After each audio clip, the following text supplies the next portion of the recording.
29 sector സാഹിത്യോത്സവത്തിലാണ് നാം നിലകൊള്ളുന്നത്. അള്ളാഹു നമ്മളെ സ്വീകരിക്കുമാറാവട്ടെ. ആമീൻ. ഞാനിതോടെ പറയാൻ പോകുന്നത് വിസ്മയിപ്പിച്ച വിരുന്ന് സൽക്കാരം. ഇതാണ് എൻ്റെ കഥയുടെ പേര്. വിശപ്പ്, കൊടും വിശപ്പ്.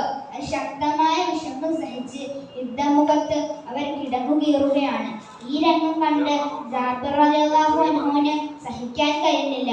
ജാബിർ റളിയല്ലാഹു അൻഹു വേഗം ഒരു ആട്ടിൻകുട്ടിയെ അല്പം ഗോതമ്പുമാവ് സംഘടിപ്പിച്ചുകൊണ്ട് തൻ്റെ വീട്ടിലേക്ക് മടങ്ങി.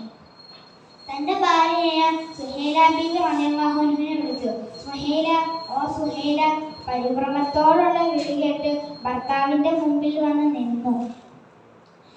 നബി സല്ലല്ലാഹു അലൈഹി വസല്ലം, എനിക്ക് വിശക്കുന്നു, നീ പോയി വേഗം ഭക്ഷണങ്ങൾ ഉണ്ടാക്കൂ.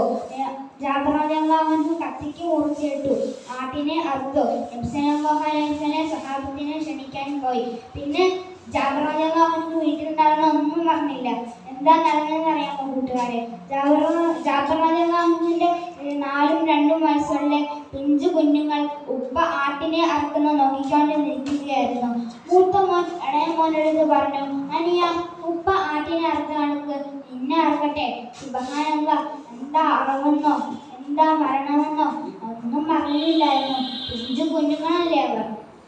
അങ്ങനെ മൂത്ത മകൻ ഇളയ മകനെ മലർത്തി കിടത്തിയിട്ട് അറുക്കുകയാണ്. സുബ്ഹാനല്ലാഹ്, ചോര ചാടാൻ തുടങ്ങി. അടയാൻ പോകുന്ന കണ്ണ് കാക്കയെ നോക്കി നിന്നു. കാക്ക മൂത്തവൻ കിടുക്കത്തിലോടി തെന്നി വീണു. അങ്ങനെ മൂത്തവനും മരിച്ചു. ഒരു വീട്ടിലെ 2 കുട്ടികൾ ഒരേ സമയത്ത് മരിച്ചു. സുഹൈല ബീവി റളിയല്ലാഹു അൻഹുവിന് സഹിക്കാൻ കഴിയുന്നില്ല. ഇല്ല, ഈ ലോകത്ത് ഒരു ഉമ്മമാർക്കും സഹിക്കാൻ കഴിയില്ല. അങ്ങനെ ഈ സമയത്താണ് ജാബിർ റളിയല്ലാഹു അൻഹു സഹാബത്ത് നബി സല്ലല്ലാഹു അലൈഹി വസല്ലം വരുന്നത്. അന്നേരം ഒരു വിധത്തിലൊക്കെ ആശ്വാസം കിട്ടി.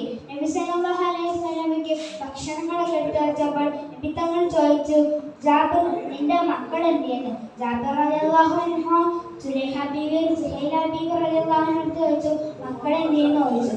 അന്നേരം സുഹൈല ബീവി റളിയല്ലാഹു അൻഹു വിഷയം മാറ്റാൻ നോക്കി. പക്ഷേ നബി തങ്ങൾ ചോദിച്ചുകൊണ്ടിരുന്നു. അങ്ങനെ ഒടുവിൽ ആ സത്യം പറഞ്ഞു. ജാബിർ റളിയല്ലാഹു അൻഹു കണ്ണീരിൽ കുളിച്ചിരിക്കുമ്പോൾ നബി സല്ലല്ലാഹു അലൈഹി വസല്ലം പറഞ്ഞു, അവരെ ഞാൻ തന്നെ വിളിക്കാം. ജാബിറിന്റെ 2 മക്കളെ വരിക. അത്ഭുതം, അത്ഭുതം. ചോര പൊതിഞ്ഞ അതാണത് എണീറ്റ് വീഴുന്ന കണ്ടപ്പോൾ അവർക്ക് ആകെ അത്ഭുതമായി തോന്നി. അങ്ങനെ ജാബിർ റളിയല്ലാഹു അൻഹുവിന്റെ വീട് സാക്ഷിയായി. കൂട്ടുകാരെ, ആരംഭപ്പൂവിനോടുള്ള അതിരുകളില്ലാത്ത സ്നേഹം നമുക്ക് വായിച്ചെടുക്കാൻ സാധിച്ചല്ലോ. അല്ലാഹു